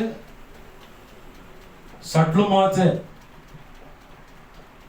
ఓ పెద్ద ఆయన అండు, ఫిలదెల్ఫియా చర్చిలో జరిగేటువంటి సువార్తను సోమ, మంగళ, బుధ శుభవార్త టీవీలో ఉదయం 11 గంటలకు వస్తుంది. గురు, శుక్ర, శని అదే శుభవార్త టీవీ రాత్రి వేళ 9 గంటల్లో వస్తుంది. ఈ ప్రోగ్రాం ఖచ్చితంగా నేను చూస్తా. మంచి సాక్ష్యాల కోసం, వాక్యోపదేశం బాగుంటుందని, టైం ఉంటే చూస్తాను నేను. అలా చూసినప్పుడు పెద్ద ఆయన సాక్ష్యం దొరికింది. అంకుల్ గారు మీరేంది ఆంటీ గారితో ఇలా ఉన్నారు అలా ఉన్నారంటే, బాయ్ దాని సంగతి నీకు తెలియదురా. కాదు అంకుల్ గారు అలా ఉండకూడదు మీరు, అది ఇదంటే నువ్వేం చేయొద్దు, మా ఇంటికి రా, చాటుగా నిన్ను ఒక చాటు కూర్చోబెడతా, దాని వ్యవహారం అంతా చూద్దు గారు. కారణం ఏంది? 24 సంవత్సరాలంట భార్యాభర్తల మధ్య మనస్పర్ధలు. ఆయనతో శారీరక సంబంధమైన ధర్మం నెరవేరుస్తానంది, పిల్లలకి అంది, అన్నం వండి పెడుతుంది, బట్టలు తీ పెడుతుంది, ఎవయో అవి తీసుకొని రా అంటానే ఉంది. కానీ వీళ్ళతో మధ్య సమాధానం లేదు. విచిత్రమైన కాపురం కాదు, గతంలో చెప్పాను నేను, మళ్ళీ ఎందుకు గుర్తు చేస్తూ ఉన్నాడు దేవుడు. 25 సంవత్సరాలు వీళ్ళిద్దరి మధ్య కాపురం కొనసాగుతూనే ఉంది, కానీ సమాధానం లేదు. పరలోకానికి పోతారు వీళ్ళు. ఆ బాధతో, పరలోకానికి పోవడం కష్టమన్న బాధతో దైవజనుడు వెళ్ళి చాటుగా ఆ వ్యవహారం అంతా చూసి మళ్ళీ వాళ్ళిద్దరి ముందుకు వచ్చిండంట. అబ్బా ఏందబ్బాయి బాబు గారు, అయ్యా భాస్కర్ వచ్చారు, ఏంది వందనాలు. ఈ సంగతి అంతా చూశాను అనుకున్న మనసులో, ఆంటీ గారు ఏంది పరిస్థితి, ఇలా ఉంటే ఎలా అంటే, నీకు తెలియదే అబ్బాయి పిల్లగాడు అంటున్నా. నీకు తెలియదే అబ్బాయి పిల్లగాడంటే ఎడ కుదురుద్ది, పరలోకం ఒప్పుకూడదా? ఆ టోల్ గేట్ కాడికి వచ్చి క్రీస్తు న్యాయపీఠమైన టోల్ గేట్ కాడ ఆపేస్తుంది నిన్ను. ఒకడు చచ్చిపోయిన వాళ్ళ మీద కూడా పగ పెట్టుకుంటాను. నేను చాలా మంది చూసా. అయ్యవారు లోకంలో తిరుగుతూ ఉంటాగా, ఆడాడు సంఘాల్లో చూస్తూ ఉంటాగా, ఒకళ్ళు అడుగుతూ ఉంటావు పలానోళ్ళని క్షమించంటే, ఉన్నారా పోయారంటే పోయారు, కానీ వాడిని క్షమించను. పగ పెట్టుకొని పరలోకానికి ఎట్టపోవచ్చు, పరిశుద్ధులే ఆడకపోతారంటే ఏ మచ్చ, డాగు, ముడత, కళంకం, మరి అట్టిది ఏదైనా అంటుంది అంటే ఇంకా చాలా ఉన్నాయి. ఏదైనా లేనటువంటి వాక్యపు ఉదక స్నానం చేత పరిశుభ్రపరచబడినటువంటి వధువు. ఆమేన్, హల్లెలూయా. ఆ వధువుగా వ్యక్తిగతంగా నువ్వు ఉంటేనే పరలోకం, లేకపోతే లేదు. తీర్పులో నిలబెడతాడు, లెక్కలు అడుగుతాడు, సరిగ్గా సమాధానం చెప్పకపోతే తీసపాడు పడేయండి అంటాడు. కాబట్టి ఈ బాధ ఎరిగిన వాడే దైవజనుడు ఇంటికి వెళ్ళి వాళ్ళిద్దరు సమాధానపరిచి సంఘానికి నడిపించడం మొదలుపెట్టాడు. ఒకడు అదే సేవలో అదే సంఘంలో 3 ఆరాధనలకు 3 వస్తున్నారంట ఒక ఆయన పక్కన. ఈయన గమనిస్తామంట. అంకుల్ గారు మొదటి ఆరాధనలో ఒక ఆంటీతో వచ్చారు, 2వ ఆరాధనలో ఒక ఆంటీతో వచ్చారు, 3వ ఆరాధనలో ఒక ఆంటీతో వచ్చారు, ఏం సంగతి అన్నట్టు. అయ్యా అది అదంటే అది మొదటి ఆరాధనకు వచ్చేది మీ ఆంటీ అన్నయ్యా, మరి 2వ ఆరాధనకు వచ్చేది మా ఇంటి పక్కన అపార్ట్మెంట్లోనూ భర్త లేడు, ఓన్లీ పాపం అని చెప్పి దగ్గర తీసుకున్నాను. మరి 3వ ఆంటీ ఎవరు అంకుల్ గారంటే మా కొలీగ్స్, మా ఆఫీస్లో ఎంప్లాయీ, భర్త లేడు కాబట్టి ఓన్లే పాపం నేను దగ్గర తీశాను. ఇంకెంతమంది ఉన్న దగ్గర తీర్చనే ఉంటున్నాడు దైవజనుడు. ఒకటే భార్య, లేఖనం ఉంటుంది, ఒకటే భార్య. నువ్వు ఇంకొక వ్యక్తి గడప దడుతున్నావంటే, ఇంకొక వ్యక్తిని తలుపు దడుతున్నావంటే, ఇంకొక వ్యక్తితో, స్త్రీతో అయినా పురుషుడితో అయినా, నువ్వు స్త్రీ అయినా పురుషుడు అయినా పాపం చేయడానికి, శారీరక అక్రమ సంబంధం పెట్టుకోవడానికి బరి తెగించావంటే దేవుని భయం లేదు నీకు. నీ సాక్ష్యాన్ని నిలువెల్లా పోగొట్టుకుంటున్నావు. ఈ తుచ్చమైన అభిలాషలను బట్టి, తుచ్చమైన పంచాలను బట్టి సాక్ష్యం పోగొట్టుకుంటున్నావు నువ్వు. ఆధ్యాత్మిక జీవిత యాత్ర అంటే రక్షణ అనుభవంలోకి వచ్చిన తర్వాత నీ సాక్ష్యము చాలా విలువైంది. నీ సాక్ష్యము చాలా విలువైంది. దాన్ని కాపాడుకోవటానికే పెనుగులాట ఇదంతా. 69వ కీర్తన 6వ వచనం అంటే నాకు భయం వేస్తుంది అని చెప్పాను కదా, అదే మాట 17వ కీర్తనలో కూడా ఉన్నట్టుంది. 11వ కీర్తనలోనే ఆడుంది. నా ప్రవర్తనను బట్టి ఎవరైనా ఆగిపోతారేమో, నా తీరును బట్టి ఎవరైనా, అక్కడ చూడండి ఆ మాట చూడండి, 69వ కీర్తన 6వ వచనంలో చూడండి ఆ మాట చూడండి. నాకు బాగా భయం పెట్టేది బట్టి ఆ వాక్యము. ఇదే మాట 7వ కీర్తనలో కూడా ఉంటుంది. దేవా, నా బుద్ధిహీనత నీకు తెలిసే ఉన్నది, నా అపరాధం నీకు మరుగైనవి కావు. ప్రభువా, సైన్యములకు అధిపతి యెహోవా, నీ కొరకు కనిపెట్టుకున్న వారికి నా వలన సిగ్గు కలుగనీయకము. కనిపెట్టువారంటే ఎవరు? రక్షణ పొంది భక్తి సాధన చేస్తూ దేవుని ఎదుట ప్రార్థనలో కనిపెట్టేవాళ్ళు, దేవుని రాజ్యం వస్తుందని కనిపెట్టేవాళ్ళు, అనేకులు రక్షణ పొందాలని కనిపెట్టేవాళ్ళు, సంఘ సరిహద్దులు విశాలపరచబడాలని, ఆత్మలు రక్షించబడాలని, అనేక ప్రయోజకరమైన పాత్రలే సేవల నుంచి సిద్ధపరచబడి భూదిగాంచల వరకు వెళ్ళి సేవ చేయాలని ఇలా కనిపెట్టేవాళ్ళు. ఈ కనిపెట్టే వాళ్ళలో లూకా సువార్తలో ఓ పెద్ద ఆయన ఉన్నాడు, సుమియోను. ఆ పక్కన ఇంకో పెద్ద ఆవిడ ఉంది, ఒక భక్తురాలు, అన్న. ఎవరామా? ఇజ్రాయేలీల విమోచన కొరకు వాళ్ళు కనిపెట్టేవాళ్ళంట. అయితే ఇక్కడ మనం కనపడుతుంది కనిపెట్టేవాళ్ళు ఎవరంటే భక్తిలో కనిపెట్టేవాడు. నా వలన సిగ్గు కలగని మాకంటే నేను ఎక్కడ తప్పు దాడి తేడాగా బ్రతికితే మొట్టమొదటిగా దేవుడు సిగ్గుపడతాడు, భూమి మీద ఉన్న భక్తులు కూడా సిగ్గుపడతారు. కారణం ఏందో తెలుసా? ఏంది, పలానా సంఘం వాళ్ళు, ఆ అమ్మాయి ఆ అబ్బాయి పలానా వాళ్ళు సంఘం కదా, వాళ్ళు ఏం తిట్టయ్యారు అంటే సమాధానం చెప్పలేక ఈ వ్యక్తి సిగ్గుతో వాళ్ళ ముందు తలదించే అవకాశం ఉంటుంది. చిరునవ్వు ముఖం మీద కనబడుతున్న లోపల హృదయంలో సిగ్గుపడి తలదించుకునే అవకాశం ఉంటుంది. ఈ అనుభవాలు కొందరు కుటుంబాల్లో కూడా ఉంటాయి. అందుకే సాక్ష్యం చాలా విలువైంది. 2వ మాట అటు చూడండి. నిన్ను వెదుకువారి వలన, వెదుకువారు ఎవరు? నాకు ఏడన్నా నెమ్మది దొరుకుద్దా, నా సమస్యకు పరిష్కారం మేడ దొరుకుద్దని వెతుకుతూ ఉంటారు కదా. ఆ దేవత, ఆ దేవుడు, అది ఇది అని చెప్పి తిరిగి తిరిగి తిరిగి తిరిగి తిరిగి అయ్యా ఇక్కడికి వచ్చాం, ఈ యేసయ్య దయ వల్ల మాకు నెమ్మది వచ్చింది, ఆశీర్వాదం వచ్చింది, సమస్యలు పరిష్కరింపబడ్డాయి, మా కుటుంబం అంతా సెట్ రైట్ అయింది, వెల్ సెటిల్ అయ్యాం, మాకు ఏ కొరత లేదయ్యా, కారణం ఫలానంత దేవుడయ్యా అని చెబుతారు. ఇలా వెతికే వారు కూడా నువ్వు నీచంగా దైవ చిత్తానికి వేరుగా బ్రతుకుతున్నావు అనుకో. నేను చాలా మందిలో నేను చూసింది, గతంలో బాప్తీస అనుభవంలోకి వచ్చిన తర్వాత భక్తి సాధన చేస్తున్నప్పుడు చూసినప్పుడు భక్తులే వినాయకుడు బొమ్మ పెట్టగానే పోయి ప్రసాదం తెచ్చుకొని తింటారు. భక్తులే వినాయకుడి గుడి దగ్గర బంపర్ ఆఫర్ పెట్టారు అనగా నా లాటరీ టికెట్లు తీసుకొచ్చి వీళ్ళే అమ్ముతారు. భక్తులే ఆ జాతరకు పోయి ఎగిరి ఎగిరి వచ్చారు. భక్తులే మాకు అయ్యండి అని ఇవ్వండి అని చెప్పని చెప్తారు. భక్తులే అసలు ఒక సేవకుడైతే బలిపీఠం దగ్గర తన కొడుకు వివాహం అయితే దీపారాధన చేసిండట ఆ పెద్ద మనిషి. మొన్న ఈ మధ్య కలిసి నేను నీతిమంతుడండి, వాళ్ళే తేడా అంటారు నా ముఖాన్ని, వీళ్ళు తేడాని నేను అందుకే దూరం అయ్యాను వెళ్ళకాను.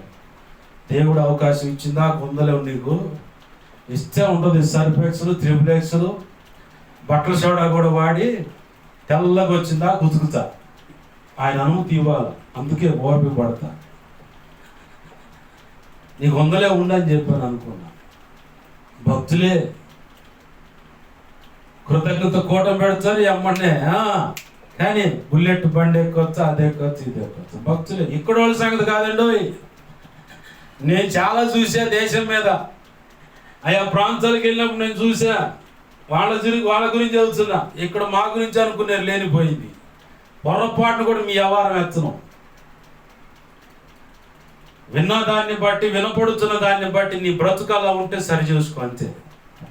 సరి చేసుకునే మనసు లేకపోతే యేసయ్య వచ్చి కరెక్ట్గా సరి చేస్తాడు. కోసాలు కదిలిన మనసాన్ని చూశారు మీరు, ఎటు కదిలించిన కిర్రు అంట కదులుతూ ఉంటుంది. ఆ టైపులో నీ కీళ్ళు కదలక మునిపే, ఆ టైపులో నువ్వు కిచిడిగా కొట్టక మునిపే, పొరాటా కనుక పీసులు అయిన ఆ దెబ్బలు పడక మునిపే సరి చేసుకుంటే ధన్యుడవు ధన్యురాలు. బాగా గమనించండి. బాప్తీస అనుభవంలోకి వచ్చిన తర్వాత నీ రక్షణ సాక్ష్యం చాలా విలువైంది. హెబ్రీ పత్రిక అంటుంది కదా 2వ అధ్యాయం, ఇంత గొప్ప రక్షణ నిర్లక్ష్యపరిచిన ఎడలా యేసయ్య ముందు గౌరవ మర్యాదలు గజమాల కిరీటం పెడతారు అని రాసి ఉందాడా? ఎలా తప్పించుకుంటా అంటే ఉంది శిక్ష, ధర్మం ఉంది, దేవుని ఉగ్రత ఉంది, కాబట్టి జాగ్రత్త అంటుంది బైబిల్. నీ సాక్ష్యం కూడా జాగ్రత్త. ఎన్ని రకాల సాక్ష్యం చెప్పబడుతున్నది పరిశుద్ధాత్మ దేవుడు చెప్తున్న మాటకి. మొదటిగా లోకంలో ఉన్నప్పుడు నీ గురించి నీ కుటుంబం గురించి ఉన్న సాక్ష్యం, అది నీకు బాగా తెలుసు. రెండవదిగా రక్షణలోకి రావటానికి ఏ పరిస్థితుల్లో నుంచి నువ్వు రక్షణలోకి వచ్చావు, అది రెండవ సాక్ష్యం, దాన్నే రక్షణ సాక్ష్యం అంటారు. నన్ను కదిలిస్తే చెబుతా, గతంలో కూడా చెప్పాను, ఒక ఆడపిల్ల వాళ్ళు ఇట్లా అట్లా అని చెప్పి, అది నా రక్షణ సాక్ష్యం. ఖచ్చితంగా చెప్పాలా. ఒకవేళ తెలియక అజ్ఞాన స్థితిని బట్టి ఎవరైనా ఎక్కిరించినా, ఎద్దేవ చేసినా, ఏ చేసినా అది దేవునికి ఆ వ్యక్తికి మధ్యలో వేద్యం అంటే తగాద, న్యాయ పోరాటం ఉంటుందే కానీ నేనైతే ఉత్తరవాదిని కాను. ఎందుకంటే నేను ఏ స్థితిలో నుంచి రక్షణకు వచ్చాను అనేది నా రక్షణ సాక్ష్యం. అది ఎక్కడికి పోయినా చెప్పాలా, ఎంతమంది ముందని చెప్పాలా, నా స్వజనుల ముందని చెప్పాలా, ఏ వ్యక్తిని బట్టి అయితే నేను ఇలా అయ్యానని చెబుతున్నా, ఆ వ్యక్తి ఒకవేళ అక్కడ ఉన్న ఆ వ్యక్తి ముందని చెప్పాలా. రక్షణ సాక్ష్యం అది. అది చెప్పకపోతే నువ్వు ఏ కారణాన్ని బట్టి బాప్తిసం పొందావంటే, ఒక వ్యక్తి రక్షణ పొందాలంటే ఏంది నీ రక్షణ సాక్ష్యం ఏందని అడుగుతాడు. దైవజనులు చెప్పిన మాట, నువ్వు ఎక్కడికి వెళ్ళిన ముందు పక్క వ్యక్తి రక్షణ పొందితే నీ రక్షణ సాక్ష్యం ఏంటి, నిన్ను దేవుడు ఎలా దర్శించాడు, ఏ పరిస్థితుల్లో నువ్వు బాప్తిస అనుభవంలోకి వచ్చావు, నీ రక్షణ సాక్ష్యం ఏంటి, అది చాలా పవిత్రమైనది. మూడవ సాక్ష్యము, భక్తిలో నువ్వు కొనసాగుతున్నప్పుడు నీ బ్రతుకు అది మూడవ సాక్ష్యం. నాలుగవ సాక్ష్యము, నిన్ను గురించి యేసయ్య ఇవ్వాలా. ఆమేన్, హల్లెలూయా. నిన్ను గురించి యేసయ్య ఇవ్వాలా. నాలుగవ సాక్ష్యం, అబ్రహాము నా స్నేహితుడు, నోవాహు నా కృప పొందినవాడు, ఈ తరములో నేను పరీక్షించగా అతను మాత్రమే నీతిమంతుడుగా కనపడ్డాడు. ఆమేన్, హల్లెలూయా. అతను మాత్రమే నా చిత్తానుసారమైన మనసు గలవాడు అన్నాడు దావీదు గురించి. దావీదు గురించి ఆ మాట పలికాడు. దానియేలు గురించి నీవు బహు ప్రియుడవు అన్నాడు. పేతురు గురించి నువ్వు కేఫావి, బండవి, ఈ బండ మీద నా సంఘాన్ని గడుతున్నా అన్నాడు. పౌలు గురించి ఏమన్నాడు? నా సాధనం అతను అన్నాడు. ఆమేన్, హల్లెలూయా. ఎవరంట పౌలు? నా సాధనం. తిమోతి గురించి ఏం చెప్పాడు? తిమోతి ద్వారా తిమోతిని బట్టి పౌలు ద్వారా ఏం చెప్పాడు? నా నిజమైన కుమారుడు. తీతును బట్టి పౌలు ఏమంటున్నాడు? నా నిజమైన కుమారుడు. దేమ ఇహలోకాన్ని స్నేహించాడు, కానీ తిప్పుకొని సరి చేయబడి వస్తే నా జత పనివాడు. మార్కు, బర్నబా పౌలు విడిపోవడానికి కారణమైతే తిరిగి మార్కు సరి చేయబడి పౌలు దగ్గరకు వస్తే నా జత పనివాడు. సాక్ష్యము దేవుడు ఇస్తున్నాడు పరిశుద్ధాత్మ ఆవేశంలో. మరి నీ గురించి ఏమిస్తున్నాడు? ఇస్కరియోతు యోధానే ద్రోహియగు ఆయనను అప్పగించిన ఇస్కరియోతు యోధానే చెప్పానే. నువ్వు సేవకుడు కావచ్చు, సేవకురాలు కావచ్చు, నీ నోటి మాటను బట్టి కూడా సాక్ష్యాన్ని కాపాడుకోవాలి. నువ్వు బ్రతుకు తీరును బట్టి కూడా నీ సాక్ష్యాన్ని కాపాడుకోవాలి. నాకు ఆ మధ్యకాలంలో కొంతమంది పరిచయం అయినప్పుడు, ఏలియా అని ఒక అన్నయ్య ఉన్నాడు. కరెంటు పని చేస్తాడు. లైట్లు ఆడాడ, ఎల్ఈడి ఫ్లడ్ లైట్లు, జనరేటర్ అట్లా కావాలంటే ఆయన సర్వ్ చేస్తాడు. ఆ అన్నను అడిగానా, మీరు రక్షణ పొందారంటే పొందాను తమ్ముడు, బైబుల్ ట్రైనింగ్ కూడా చేశాను. మరి ఆడ చేస్తున్నాను సేవ అంటే, వాకేదో కాలక్షేపానికి చేయాలి కాబట్టి నాకు చేయాలనిపించింది, ట్రైనింగ్ చేశాను, సర్టిఫికేట్ తెచ్చాను. నేను ఒక్క తలాంతోడు గుర్తొచ్చాడు నాకైతే. 2 తలాంతులు ఎన్ని సంపాదించాడు? 2 సంపాదించాడు. 5 తలాంతులోడు ఎన్ని సంపాదించాడు? 5 సంపాదించాడు. ఆ 5కు 5 10 సంపాదించినోడు ఏమన్నాడు దేవుడు? 10 పట్టణాల మీద అధికారి పోయి ఉండాలి. 2కు 2 సంపాదించినోడు 4 పట్టణాల మీద అధికారి పోయి ఉండాలన్నాడు. మరి ఒకటాన్ని నీ బ్రతుకు ఒకవేళ ఒకటైందేమో చూసుకో, జాగ్రత్త. దేవుడు నీకు ఇష్టమైతే నువ్వు ట్రైనింగ్ చేసి, లేదంటే నీకు ఇష్టమైతే ఆ సేవక పరిస్థితి, ఆ హోదా, సంఘ పెద్ద అయినా, లేదు పరిచారకుడు అయినా, ఒక సండే స్కూల్ టీచర్ గాను, మాస్టర్ గాను ఉన్నా, దేవుడు నీకేదో బుద్ధి పుట్టి, మనసు పుట్టి, ఆశపడి నువ్వు చేస్తున్నావు కాదు ఆ పని. ఆయన ప్రేరేపిస్తేనే నీకు ఆ కృప వచ్చింది. ఆమేన్, హల్లెలూయా. దాన్ని నిర్లక్ష్యపరుచుకొని పోగొట్టుకుంటావా, లేదంటే సరిచేయబడి నిలబడతావా? ఆ ఒక్క తలాంతోడు అన్నట్టుగా విత్తన చోట పంట కూర్చువాడవని. విత్తన చోట అంటే భూమిలో విత్తనం నాటకుండా, పంట కూర్చుట అంటే కోసుకోవటం. పంటను తీసుకునేవాడవని నేను గ్రహించిన వాడినే వంత తీసి దాంట్లో పెట్టిండంట ఒక్క తలాంచు. మొలకెత్తుతాను, మరి ఏం కారణం అర్థం కాల. నీ బ్రతుకు ఒకవేళ అలా ఉంటే జాగ్రత్త, ప్రమాదంలో ఉన్నా. నాకు ఇయే గుర్తు వస్తాయి. ఊరకనే చేసేయాలంటే ఊరకేం చేయాలా, ఆయన ప్రణాళికలో ఉన్నావు కాబట్టి ఆ క్రమాన్ని, ఆ పరిస్థితి అనుమతించి నిన్ను బైబుల్ ట్రైనింగ్ ఇప్పించాడు. ఒక సంఘ పెద్దగా నిలబెట్టాడు. ఒక ఆడకూతురుగైనా మగవాడివే నువ్వు సంఘ పెద్ద అయితే ఊరకేం వీలాది. పరిచారకురాలు అయితే ఊరకేం వీలా. ఆ గ్లాసు నీళ్ళు ఆడ పెట్టే పరిచయం కూడా విలువైందే. ఏలియా పక్కన ఒకడు ఉన్నాడంట. అయ్యా ఈడెవరన్నా ప్రవక్తలు ఉన్నారంటే ఉన్నాడంటే ఒకడు. ఏలియా పక్కన చేతుల మీద నీళ్లు పోసేవాడు ఒకడు ఉన్నాడు. ఎవరు అతనంటే ఎలీషా అన్నాడు. ఆమేన్, హల్లెలూయా. చేతి మీద నీళ్లు పోస్తేనే 2 పాళ్ళు అభిషేకం వస్తే, ప్రభు నీకు ఇచ్చినటువంటి పరిచయం నమ్మకంగా చేస్తే ఇంకెంత అభిషేకిస్తాడు ఆయన, ఇంకెంతగా ఆశీర్వదిస్తాడు అతను. ఎలీషా తక్కువడా? 12 జతల ఎడ్లు అరగ దొల్లుతా ఉంటే ఈయన కూడా ఒక అరగ దొల్లుతుండే వ్యవసాయదారుడు. ఆ కాలంలోనే కోటీశ్వరుడు. ఏలియా వచ్చి దేవుని ఆజ్ఞ చొప్పున తన మీద వస్త్రపు చెంగు తీసి ఆ ఎలీషా మీద వేయగల. మా అమ్మ మా ఇంకొక మాట చెప్పొచ్చా, నీ ఇష్టం, నా వల్ల నిర్బంధం లేదంటే నేనే ఆప్షన్ పెట్టను. నువ్వు అలా ఉండి ఇలా ఉండాలి. నా దగ్గరికి ఎవరైనా వచ్చి దేవుడు నిన్నే అనుసరించి వెంబడించమన్నాడని చెప్తే నేను ఇదే చెబుతాను, నా వల్ల నీకు నిర్బంధం లేదు, స్వేచ్ఛనిస్తున్నా. రావాలనుకుంటే రా, ఆగాలనుకుంటే ఆగు, అది నీ ఇష్టం.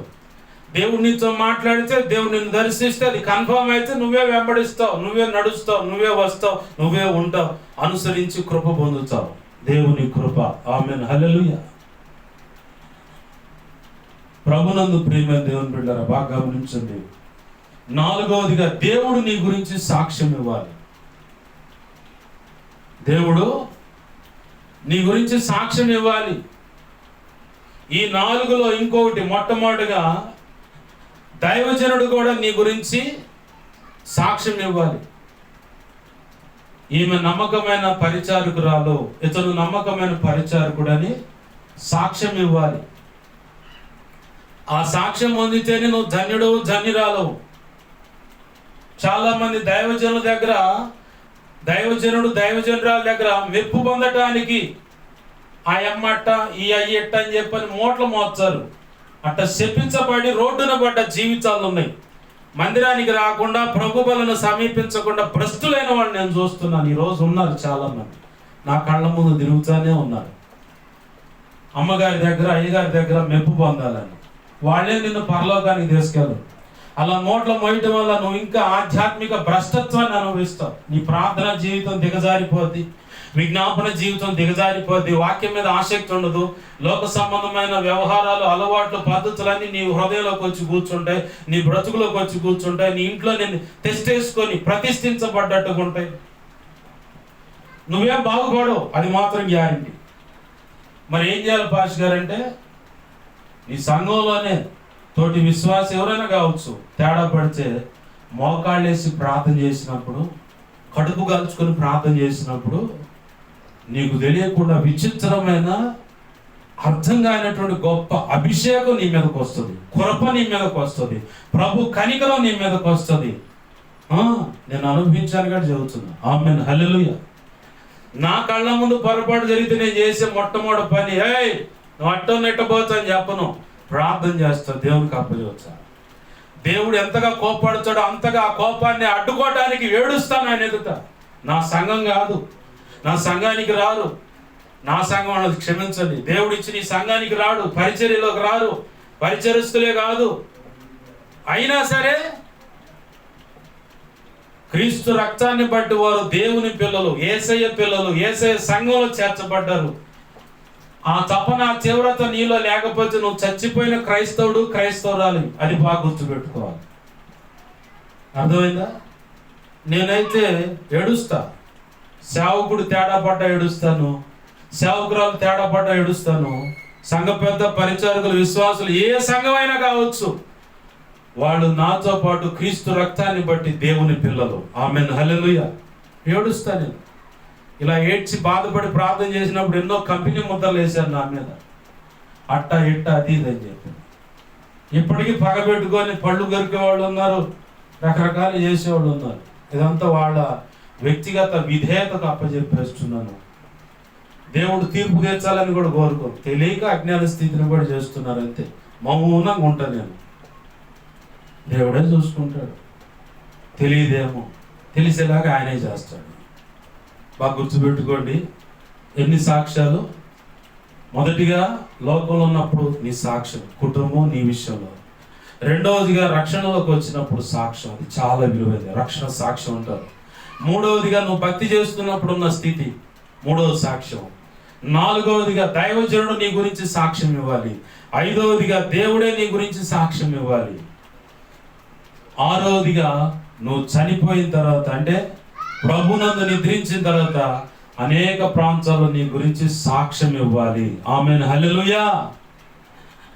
డేవిడ్ బ్రైనార్డ్ అండి, విలియం కేరీ అండి, బిల్లీ గ్రహం గారండి, డేవిడ్ పాల్ యాంగిచో అండి, టిబి జాషువా అండి, ముంగుమూరు దేవదాసి గారండి, ఏసన్న గారండి, ఎక్సెట్రా ఎక్సెట్రా ఎక్సెట్రా. వాళ్ళ గురించి వాళ్ళు కాలం, అంటే ప్రభునందు నిద్రించిన తర్వాత పలు చోట్ల వాళ్ళ భక్తి క్రమాన్ని బట్టి సాక్ష్యం ఇవ్వబడుతుంది. అలాగే నీ గురించి కూడా ప్రభునందు నిద్రించి ఈ లోకాన్ని వదిలిపెట్టిన తర్వాత నీ గురించి కూడా సాక్ష్యం ఇవ్వాలి. ఆమేన్. హల్లెలూయా. అలాగ నీ బ్రతుకుండాలి, బతుండాలి. 7వదిగా తండ్రి అయిన దేవుని ఎదుట, క్రీస్తు న్యాయపీఠం ఎదుట యేసయ్య ఏం చెప్పాలా? బడా మంచి దాసుడా, బడా మంచి దాసురాలా అని చెప్పని యేసు ప్రభు అని ఇతని సంగతి ఏందని తండ్రి అయిన దేవుడు అడిగితే, నీ గురించి సిగ్గుపడనక్కర్లేని నా పని కచ్చా, నా పనివాడని చెప్పని ఆయన సాక్ష్యం ఇవ్వాలి. నిత్యత్వంలో చేరగానే పరిశుద్ధులందరూ నువ్వు గొప్పవాడవా, నువ్వు గొప్పవాడవా అని చెప్పని ఒకళ్ళొకళ్ళు పొగుడుకుంటారు. అయితే క్రీస్తు న్యాయపీఠం ఎదుట నీ గురించి యేసు ప్రభు వారు సాక్ష్యం ఇవ్వాలి. తండ్రి అయిన దేవునికి, ఆయన పరిశుద్ధ దేవత దూతల ఎదుట సాక్ష్యం ఇవ్వాలి. ఈ 7 రకాల సాక్ష్యాలను నువ్వు జాగ్రత్తగా కనిపెట్టుకొని భౌతికమైన జీవితంలోనైనా ఆధ్యాత్మిక జీవితంలోనైనా నువ్వు జాగ్రత్తగా బ్రతకగలిగితే నిన్ను బట్టి ప్రభు ఎంతో సంతోషిస్తాడు. నీ బ్రతుకు, నీ కుటుంబాన్ని బట్టి, నీ సంఘ సేవ పరిచయాన్ని బట్టి ఈ భూమి మీద కూడా దేవుని నామం మహింపరచబడుతుంది.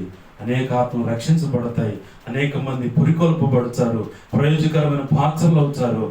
ప్రభు పక్షాన్ని వెళ్ళి మిషనరీలుగా, ప్రవక్తలుగా, అపోస్తులుగా, సువార్థికులుగా, సంఘ కాపరులుగా, బోధకులు, ఉపదేశకులుగా, సంఘ క్షేమాభివృద్ధి కొరకు ప్రవచించే వారిగా, ప్రార్థనా పరులుగా కదిలి వెళ్ళి ప్రభు కార్యాభివృద్ధులను ఆసక్తి పరులై స్థిరులు కదలని వారిగా ఎప్పటికప్పుడు సంతోషిస్తూ ఆయన పనిలో కొనసాగుతారు. నీకేది కావాలా? లోకమంతా నాన్న నీచమైన మాటలు పలకటం కావాలా? హెడ్సన్ టైలర్, డేవిడ్ బ్రైనార్డ్ అనే సాక్ష్యం చదివి 22 సంవత్సరాలు ఆయన బ్రతికింది. మంచు కొండలో పడి తుమ్మితే రక్తం పడ్డదంట తుప్పరగా. ఆయన చరిత్ర చదివి రెడ్ ఇండియన్స్ కోసం పోయి స్వార్ చేసి అంటున్నా మోకాళ్ళు వేసాడు. మంచు కొండల్లో చెమట పట్టింది, ఆయనకు తుమ్మితే రక్తం పడ్డది నోటెమ్మటి. ఆ చరిత్ర చదివి విలియం కేరీ భారతదేశానికి వచ్చాడు. ఆ చరిత్ర చదివి హెడ్సన్ టైలర్ మిషనరీగా బయలుదేరాడు. అందరూ ఇప్పటికీ కూడా ఆ చరిత్ర అట్లా కదిలిస్తూ ఉంది, ఆ సాక్ష్యం కదిలిస్తూ ఉంది. మరి నీ బ్రతికేంటి? పాట పాడుతూ సాక్ష్యమిచ్చేదా మన నాథుడగు ప్రభు యేసు క్రీస్తు గూర్చి సాక్ష్యమిచ్చేదా పాట పాడుతాం. మరి నీ సాక్ష్యం ఏంటమ్మా? దేవుడు ఎట్లా అడుగుతాడు? రండి దేవుని పాదాలు పట్టుకొని, ప్రభు నా సాక్షి జీవితాన్ని కాపాడు. నా సాక్షి జీవితాన్ని నువ్వు కాపాడకపోతే నా వల్ల కాదు కాపాడుకోవటం. సైతాను గడు ఎలాగైనా కుయుక్తి పని నీ మీద దాడి చేసి నీ పిల్లలను, కూతురునో, కొడుకును, ఎవరినో ఒకడు, భర్తనో, భార్యనో, తండ్రినో, తల్లినో, అత్తనో, మామనో, మనవ సంతానాన్ని ఎవరినో ఒకడు వాడుకొని నీ బ్రతుకు రోడ్డును పడేలాగా, నీ కుటుంబం రోడ్డును పడేలాగా, నీ భక్తి జీవితంలో నా పవిత్రంగా ఉన్న సాక్ష్యం కాస్త రోడ్డును పడేలాగా. సంసోను ఏమాడు? బలాఢ్యుడే. ఢిల్లీలా ఒళ్ళో పడుకోగానే క్షౌరం చేయబడ్డాడు. నా జీరంటే వెంట్రుకలు వదిలేస్తారు, వాటి మీద కత్తెర రాదిక. మరి కత్తిరించాలని చెప్పకూడని విషయాలు చెప్పాడు. అంతే భ్రష్టుడే, గుడ్డివాడిగా మారిపోయి తన జీవితాన్ని నాశనం చేసుకున్నాడు. బైబిల్ ఏముంటుందో తెలుసా? యేసు ప్రభు వారు కూడా ఏమన్నాడు తెలుసా? పలానా ఆయన భార్యను గుర్తు చేసుకున్నాడు. నువ్వు అలా ఉంటావా? ఎవరు? లోతు భార్య. అలాగే యేసు ప్రభు వారే సాక్ష్యం ఇచ్చేలాగా నీ బ్రతుకు ఉంచుకుంటావా? లేదంటే చెప్పబడ్డ 7 రకాల సాక్ష్యాల్లో నీ సాక్ష్య జీవితాన్ని కాపాడుకొని క్రీస్తు న్యాయపీఠం ఎదుట బడా మంచి దాసుడా, మంచి దాసురాలని తండ్రి అయిన దేవుని ఎదుట, పరిశుద్ధ దేవదూతల ఎదుట సాక్ష్యం పొందుతావు. ఏది కావాలనుకున్నావో అది నీకు స్వేచ్ఛ ఇవ్వబడింది. నీ నిర్ణయాన్ని బట్టి అది నువ్వు స్వతంత్రించుకుంటావు. మాటలను బట్టి, విన్న వాక్యాన్ని బట్టి పళ్ళు కొరుకుతా ఇంకా నీ హృదయాన్ని దుర్మార్గంగా మార్చుకుంటావో, లేదా సరి చేసుకుంటానయ్యా నాకు సాక్ష్యం కావాలి. ఆడపిల్లకు మానం ఎంత, శీలం ఎంత పవిత్రమో భక్తుడికి సాక్ష్యం ఎంత పవిత్రం. నాకు తెలిసి మా సంఘంలో రక్షణ పొందినప్పుడు కొత్తలో ఒక చెల్లి వచ్చింది. చెప్పకూడదు, తప్పట్లేదు. ఇప్పుడు ఇదే కాలంలో పలానా సంఘంలో ఒక సేవకుడయ్యా ఒక ఆడపిల్ల విషయంలో ఇలా చేశాడు కాబట్టి ఆ సంఘానికి నాకు పోవటం ఇష్టం లేదు కాబట్టి ఇక్కడికి వచ్చానయ్యా అంది ఆ తల్లి. ఒక దైవజనుడికి నీ సాక్ష్యాన్ని పోగొట్టుకుంటున్నావా? కొంతమంది చెప్పారు నాకు, పలానా దైవజనుడు వడ్డీ వ్యాపారం చేస్తున్నారు. ఇక నీ సాక్ష్యమే పోయింది. నువ్వు సేవ చేసి ఉపయోగం ఎంత బతుకు బతికి ఇంటి వెనకాల చచ్చాడు అన్నట్టు నీకు అక్కడే పోయింది నీ సాక్ష్యం. నువ్వు ఇంకా సేవకుండా అనుకుంటున్నావు. సరి చేసుకుంటే ధన్యుడు ధన్యురాలు అవుతావు. దేవుని పాదాలు పట్టుకుందాం. రండి ప్రార్థన చేద్దాం. వీళ్ళ దైవ చిత్తానికి వ్యతిరేకంగా సినిమా పాటలని అయ్యని ఎగురుతా ఉన్నావా? కొంతమంది ఇంట్లో సినిమా పాటలు పెట్టుకోవాలని సౌండ్ సిస్టమ్ వరకు, దాంట్లో దేవుడు పాటలు పెట్టుకోవాలని సౌండ్ సిస్టమ్, దాంట్లో సినిమా పాటలు పెట్టి ఎగురుతున్న వాళ్ళు చూసా. దేవుని పాదాలు పట్టుకుందాం, క్షమాపణ అడుగుదాం. నువ్వు రహస్యంగా చేసే ప్రతిదీ కైని కానీ ఆ పూర్తి సినిమాలు చూసి అన్ని చూస్తానే ఉన్నాడు దేవుడు. సరి చేసుకుంటే ప్రభు కృపణిస్తాడు. రండి ప్రార్థన చేసుకుందాం. ప్రేమగల మా తండ్రి, నీకు వందనాలు, కృతజ్ఞత, స్తుతులు మా ప్రభు. ఒక వ్యక్తికి, కుటుంబానికి, సంఘానికి, సేవకుడికైన సాక్ష్యం చాలా విలువైంది అంటున్నాం. ఆ సాక్ష్యం ఎన్ని రకాలుగా ఉంటుందంటే 7 రకాలుగా మీరు సెలవిస్తున్నారు ప్రభువా. గతంలో మా కుటుంబం అయినా మా గురించి అయినా ఒక సాక్ష్యం ఉంది. రక్షణలోకి రావడానికి నాకు ఒక సాక్ష్యం ఇచ్చావు. రక్షణ పొందిన తర్వాత భక్తి క్రమంలో పరిశుద్ధులు ఒక సాక్ష్యం ఇచ్చారు. రొంపిచెరలో చల్లంటుంది. దానియేలు ప్రారంభంలో ఉన్నట్టు సేవకుడైన తర్వాత ఇప్పుడు అలా లేడు, చాలా మారిపోయాడు. అంత పెడుసుదనం ప్రారంభంలో ఉంది, ఈరోజు అంత మెత్తగా మారిపోయాడు. దానియేలు చాలా మార్పు కనపడుతుందని నాతో పాటు ఆ మందిరం పనిలో అక్కడున్న విశ్వాసులు వాళ్ళలో ఒక అక్క చెబుతుందో, తల్లి నీలో చాలా మార్పు వచ్చిందయ్యా అని చెప్పి. నీ గురించి చెప్పగలుగుతున్నారా? దైవజనుడు నీ గురించి సాక్ష్యం ఇవ్వగలుగుతున్నాడా? నమ్మకమైన పరిచారకురాలయ్యా, నమ్మకమైన పరిచారకుడయ్యా, నమ్మకమైన విశ్వాసయ్యా, నమ్మకమైన సంఘ పెద్దయ్యా, నమ్మకమైన సహకారయ్యా, నా జత పనివాడయ్యా నమ్మకంగా సాక్ష్యం ఇవ్వగలుగుతున్నాడా? దేవుడే నీ గురించి ఏమైనా సాక్ష్యం ఇవ్వగలుగుతున్నాడా? దేవుడే. నా ప్రభు కృపను బట్టి నాకు ఒక సాక్ష్యం ఉంది, దేవుడు ఇచ్చిందంట. మరి నీ సంగతి ఏంటి? క్రీస్తు న్యాయపీఠం మీదకి వెళ్ళినప్పుడు బడా మంచి దాసుడా, మంచి దాసురాలని ప్రభు సాక్ష్యం ఇవ్వడానికి బ్రతుకుందాలా? లేకపోతే ఎందుకో? అది చాలా విలువైంది. ఈ భౌతికమైన ప్రపంచంలో ఆ ఇల్లు కావాలి, ఈ నగలు కావాలి, ఈ గుడ్డలు కావాలి, ఆ స్థలాలు కొనాలి, ఎంతనో ఒకనాడు వదిలిపెట్టిపోయాయి. దీని మీద మక్కువ, ఆశ, ఆసక్తి పెట్టమాక నిత్యత్వం మీద ఆశ కలిగి ఉండు. అక్కడ ధనాన్ని సంపాదించుకో, అక్కడ పేరు ప్రఖ్యాతులు సంపాదించుకో, సాక్ష్యాన్ని సంపాదించుకో. సాక్ష్యం లేకపోతే నువ్వు బ్రతికినా వ్యర్థమే. నువ్వు ప్రభునందు నిద్రించిన తర్వాత కూడా నీ గురించి అక్కడక్కడ సాక్ష్యం ఇవ్వాలి. 7 రకాల సాక్ష్యాల గురించి ప్రభు చెప్తా ఉన్నాడు. దిద్దుకుందాం, ప్రభు పాదాలు పట్టుకుందాం, ధన్యులమవుదాం. రండి, ప్రభు అట్టి కృప మనకు అనుగ్రహించుగాక. ప్రార్థన. ప్రేమగల మా తండ్రి, నీకు వందనాలు, కృతజ్ఞత, స్తుతులు మా ప్రభువా. విత్తబడిన మీరు అందించిన వాక్యం మా హృదయాల్లో ఫలింపచేయండి, నీరు గట్టి ఫలభరితంగా మార్చండి.